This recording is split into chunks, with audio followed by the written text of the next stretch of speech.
Je vous ai parlé du lecteur, maintenant je vais vous parler de vous, l'auteur. Que vous soyez un auteur en herbe ou un auteur confirmé, vraisemblablement, il y a 3 caractéristiques que vous partagez avec tous les auteurs. C'est d'une part, vous devez avoir un projet, ensuite, vous devez conserver un certain esprit d'exploration, et enfin, vous avez sans doute, sans le savoir, une certaine éthique de l'écriture. Je vais détailler. Alors, avoir un projet, c'est quand on se lance dans l'écriture, c'est toujours beaucoup plus intéressant d'avoir un projet, même si, chez certains d'entre vous, le projet ne va apparaître que de manière immanente au cours du processus d'écriture. C'est-à-dire que vous allez écrire, et ce n'est qu'après avoir improvisé 10, 20, 30 pages que vous allez découvrir ce que vous avez à dire.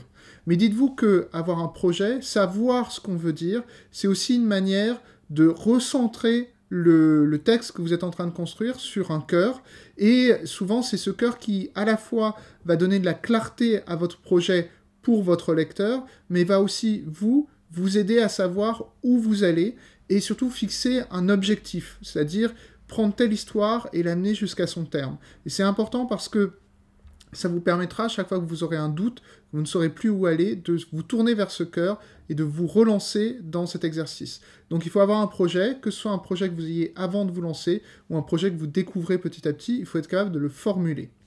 Ensuite, il faut avoir un esprit d'exploration. Alors, ce second conseil est complètement contradictoire et incohérent par rapport au premier. L'esprit d'exploration, ça veut dire que écrire, écrire une fiction notamment, ce n'est pas simplement exécuter un plan qui a été construit en amont.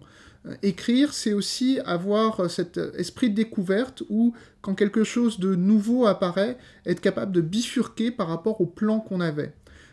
Concrètement, je vous ai déjà dit que être un auteur de fiction, c'est à la fois être un architecte et être un jardinier. Être l'architecte, c'est construire des grandes lignes. Être le jardinier, c'est faire pousser des choses, rendre ses droits à la nature, et donc laisser parfois l'anarchie créer de la beauté. En fait, vous êtes à la fois architecte et jardinier, et finalement l'esprit d'exploration, c'est l'esprit du jardinier qui est capable de discerner dans la nouveauté quelque chose qui n'avait pas été prévu, mais qui est peut-être fécond. En fait, un exemple concret, c'est vous voulez emmener vos personnages dans une direction précise, et puis vos personnages vous résistent. Vous commencez à écrire une scène, et le personnage ne va pas là où il était prévu qu'il aille. Il faut être capable d'avoir le discernement de savoir si ce que propose le personnage est quelque chose qu'il faut poursuivre, ou quelque chose qu'il faut refuser. Vous restez maître chez vous, mais vous êtes aussi face à des êtres, les personnages, qui ont leur logique propre et une certaine autonomie. En fait, ce n'est pas complètement contradictoire avec le premier principe qui est celui d'avoir un projet, puisque, en fait, votre projet, c'est une sorte de grande vision, je veux parler de telle chose, et le plan, c'est juste la mission, c'est-à-dire l'application concrète de la vision. Concrètement, il faut avoir une vision, il faut avoir une mission, un plan précis, mais si la vision ne doit jamais changer dans un projet, le plan doit changer selon les conditions du réel. Et le réel en fiction, c'est par exemple la résistance des personnages. Troisième chose, vous devez avoir une certaine éthique de l'écriture. Alors bien sûr, l'éthique de l'écriture, ça n'a aucun rapport avec la moralité, c'est-à-dire les bonnes mœurs, puisque on peut écrire des choses absolument horribles, si on les écrit avec talent, c'est vraiment très très bien. Enfin, je veux dire, c'est pas... C'est bien, enfin voilà. Il y a des lecteurs pour ça. Voilà, peut-être vous. Bon, l'idée, c'est que quand je parle d'éthique de l'écriture, c'est vraiment vous placer dans la situation de... Vous êtes un auteur, vous cherchez à écrire quelque chose, vous avez un pacte avec votre lecteur, vous avez un pacte avec vous-même, et vous cherchez à le respecter.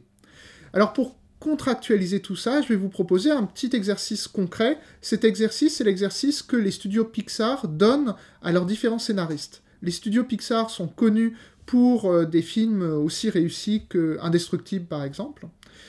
Et un exercice qu'ils donnent, c'est au début d'un projet d'écriture, ils proposent au scénariste d'écrire une note d'intention très très courte, qui sera un document qui devra rester comme une référence tout au long du projet. Cette note d'intention, c'est une petite lettre qui fait un peu moins d'une page, qui dit « Moi, je décide d'écrire telle chose, cela parlera de telle chose, et telle chose est importante parce que telle et telle raison. » Ce petit document, vous pouvez l'écrire avant même de vous lancer dans l'écriture, vous pouvez l'écrire après avoir écrit quelques pages, il y a même un exercice qui consiste à écrire cette note d'intention, la mettre dans une enveloppe, fermer l'enveloppe et rouvrir au bout de quelques semaines, quelques mois cette enveloppe.